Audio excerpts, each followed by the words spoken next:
who was in charge of your budget at the high school you worked at? Well, as far as determining what monies I got from a year-to-year basis, my first high school in Oklahoma City, I was given a set budget, and even though I could show need or ask for additional funds in a different area, that budget, there wasn't anything I could do to justify any increases or anything. It was all based on a specific proportion of whatever income was coming to the athletic department at the time. Now, my job in Tulsa, at the private school there, that one, I was guaranteed a 5% increase every year, no matter what, as long as I could show that I had used the previous year's budget and demonstrate need, and I could get additional funds for capital improvement as long as I could show that it would be used in a majority of the time and things of that nature. That's real easy. That's just record keeping and showing this is what it does, this is what it'll do for us, this is how it'll make it more efficient, this is what the cost is. And a lot of times when I could come in with a capital improvement like that, 1 or 2 a year, I would say 90% of the time, probably not more, everything was above board. A lot of it's just good record keeping, justification, and using the things that you have. It's one of those things to those that are little were given and trusted, more can be given. That's the way that my last school looked at it. Who was responsible for the budgeting process, and what policies were associated with the decision making within that organization?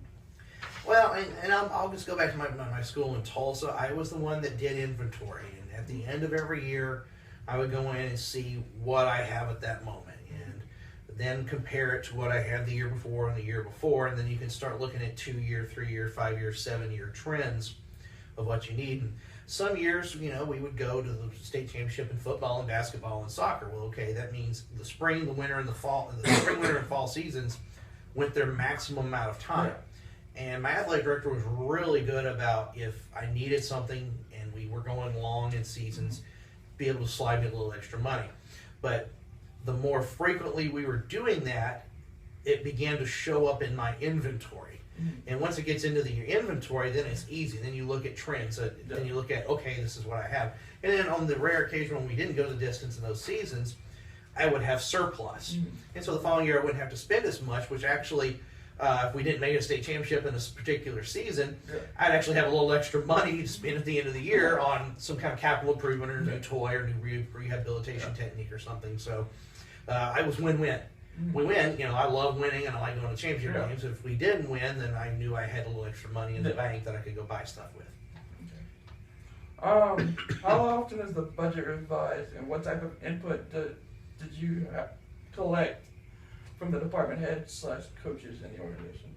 Well, when I first got to my job in Tulsa, they basically had the budget for the athletic training department set up as like a tax for every sport. So every time we used a Band-Aid, every time we used a roll of tape, every time we did this, there was a set value to it. And then each coach's budget was taken out of, okay, for football, if I spent $900, and they would be taxed that to help pay for next year's stuff.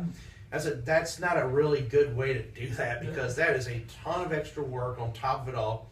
Whereas I can just set it up and we just use everything across the board, and that way, and I have my own independent budget, because it set up a situation where if a coach didn't want to take in more money out of their budget, don't take so many guys, don't do this. You're making decisions based on money and budgets and not what's in the best interest of the health and well-being of your student athletes. And that's what should always be first and foremost. And so if we set it up where I have my own budget, then that made me a truly independent entity. Because if you're dependent on somebody with money, for money, then they control a lot. They control a big part of the voice of decision making. Whereas if you have complete control of your money, from the standpoint of how it's appropriated for the different types of supplies in the athletic training room, then there's not going to be any problems. Then you just make decisions based on what is best for the patient. Do all employees have access to the budget information? Why not? I'm guessing it's coaches included. Well, when I was in there, the coaches didn't. Most of the coaches didn't care what I was spending. The only person that cared was my athletic director, and that's because he's the one that signed off on all my POs and everything. And again, as long as I showed justification and I utilized everything I was appropriated, there was never any question. Why is he spending $600 for something he uses once a year? No. If I bought something, it was going to be utility. My budget was way, way small for what I have. I didn't have the luxury to buy something and only use it once. Every time I had to buy something, there had to be that utilitarian feel to it, that it was good for football, women's soccer, softball, baseball, volleyball. It was good for everybody. Yeah. You have instances where you can't help but purchase something that's only going to be good for a handful, only boys, only girls, only what have you. Yeah. But if you have that spirit of doing what's best, what can I buy that's going to help everybody first and make that a priority in your budgeting and your purchasing, it helps. Yeah. Okay. How are budget figures derived from year to year, sport to sport, or season to season? Year to year. And then again, that's doing the first thing I did when I got to an inventory of what I had. And then we ordered stuff, things I know I needed based on just an approximation of what I had from my other school, what I typically used in a season. And then after in May, after my first year there, then I could look and see I had X, and now I have X plus Y. And then, okay, what do I need to order for next year? And then, 2 years, and builds into 3, builds into 4, and you start having averages, and then the budget pretty much writes itself at that point for especially your perishable items, things that you're going to burn through, like your tape, your pre-wrap, your Band-Aids, things like that. What did you believe are the three most important facets associated with the budget process, and how do they communicate these tenets to others in the organization? Well, and that's the thing too. You want to make sure, if you want to have all your coaches on your side and appreciate what you do for them, then be able to have things that'll be used for the good of everyone. So utility was a priority. Being able to buy, I bought good stuff. Yeah. I didn't buy crap that broke down all the time. And that was another thing. They respected me for it. Pay a little money, a little more for it, but it lasted. And conversely, the other thing that I try to convey to all the coaches was I would always do all the maintenance. I knew how everything worked inside and out, and I could fix it. And if something broke, I could fix it on the fly, or at least knew how to get it going. So that from that standpoint, they also respect me. And it's just, it's not being wasteful with any of this stuff. Just to have it to have it. It is. Every little thing. You take a roll of saran wrap at the store, you spend $3 on it, but you put it on a bigger roll and you cut it in half and say we're going to use it for athletics, and the price triples. And that's because they can get it, and that's not necessarily fair. But so we're trying to stay away from the frivolous stuff too. They knew that my budget was below what if I had a bigger budget, imagine we could do.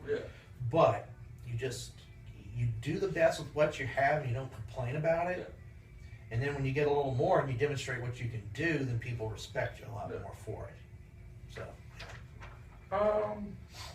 ultimately, who in the organization must be accountable for the budgeting process?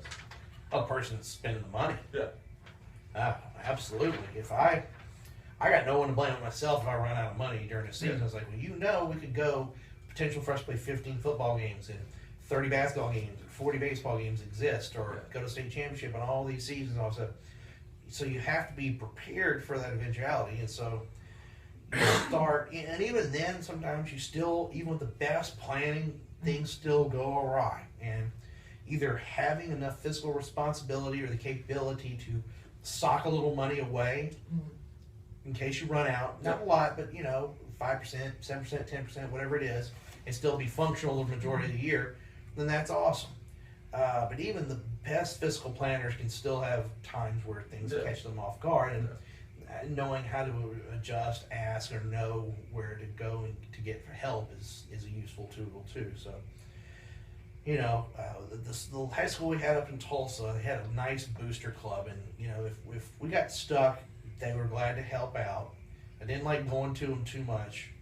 In fact, prefer not to at all, because parents from time to time, if they buy you something, they feel like they own you at that point. And so, I try not to get into those situations. If you can be independent, self-sufficient fiscally, then you can be independent, self-sufficient intellectually and politically. And those things are, you can't put a price tag on. Um, what technology application did you use? What did you like about the software? What problems did you have while using it? And how did you learn how to use the application? Oh, my budget, it was all Microsoft Excel. Yeah. It's a piece of cake. You know, it's easy, it functions, you sort, you can drop down menus. Yeah. I had different tabs for, okay, perishable items here, first aid supplies here, coolers and hardware over here, and, you know, this, you know, tables and furniture and other things over here, you know, everything had its own little tab. Staple it together. You have a little group of students, you go through, okay, count, how many are on here? You see this open space, this is inventory for 2007, 2008. Mm-hmm. Just go in there and count how many we have. Okay, good. Right number. Okay, good. Bring it back to me. Done. Boom. And you could task a couple of your minions with you to go get everything done. You can do inventory in a little bit of no time. Yeah. And you know, you buy some pizzas, a t-shirt, we do inventory, bam, we have a fun day and we all get it done. Everybody wins. So, you know, you just try to keep it simple. Yeah, I'm still a paper and pen kind of guy. Computer is fantastic, but I don't need a very fancy one. You know, and it's more about understanding a bid process, which we had at my school, which was I had everything there, and my school was more comfortable with splitting things into 3 or 4 vendors. What I needed, they just wanted to make sure that, you know, it wasn't anything that was like 15-20% over, you know, the other guy. Then they would say, okay, well, we need you to buy your tape from brand B instead of brand A because, and most of the time I caught that anyway. It's like, well, I'm not gonna buy my tape from them because I can buy 14 cases for the price of 10 at this other place, and that's a lot to it too. So you know, it's eyeball test, Microsoft Excel, good old common sense. Did your students like know like that they weren't supposed to waste certain things or Oh yeah. things that they thought would last longer but didn't last long at all? Or Oh, they're notorious for, they get halfway through a roll of tape and they start, oh, let me start another one. No. We would have nub roll days, and those were Thursday walkthrough was nub roll day. If we taped anybody those days, we used nub rolls. Yeah. We wouldn't use any brand new rolls. We used all that, we had a box and it was all the nub rolls. If guys wanted to tape something on their own, they got a nub, they got the box of nubs. And that's all they got. And you know, so it's cups are another thing. Kids are notorious for just running through those. Water bottles, they throw them wherever, and water bottles, believe it or not, are not as durable as you think in cases. And so you educate people on, okay, yes, it's a budgetary issue, but you frame it as a safety hazard, which it was. Someone steps on a 6-pack holder of water bottles, they sprain their ankle, and all hell breaks loose, right? I mean, as long as they're okay, then I'm okay. Then I get pissed about I got to replace the water bottle holder. So you frame it to your students. So students don't care. It's not their money. They're not worried about spending it. It was their parents' tuition money. But you frame it to them like this is a safety hazard. We don't want player Y to sprain his ankle. Yeah. Got it. They keep everything out of the way. They help enforce the rules from a hygiene standpoint, not stepping on the bottles, and you know, and you turn an issue that's a budgetary concern to yourself, and you frame it in a way that the kids can understand it, and then they're helping you save money by doing their fair share of the maintenance indirectly through safety procedures. So, you know, you got to get in the mind of the teenager that way. So, do you feel like I know colleges have more money and more stuff to spend on things like that. But do you feel like it's easier or harder for them to keep a budget and make sure they don't go over? Boy, it's a lot harder because of the college setting. They have, you know, they're responsible for anything after the primary and the secondary insurance. You get 5 or 6 kids that tear their ACL, and mom and dad have real crap insurance, and the school insurance pays for it. You're either going to pay for it by being the provider of the secondary insurance, which costs money, or you're going to have to pay out of pocket after the secondary insurance doesn't cover everything. And you're at the whim of, you know, the injury gods at that point. If you're just having a bad year with shoulders and everybody's got to have a labral repair or rotator cuff surgery, or everybody tears their Achilles or something like that, you're just out of luck. There is no budgeting for that. And then what happens is the next year your premiums for your insurance go up, and that compounds the problem. You know, high school setting, kid gets a cold, they go, the mom and dad takes them to the doctor. Yeah. They're a minor, they're still on their other insurance.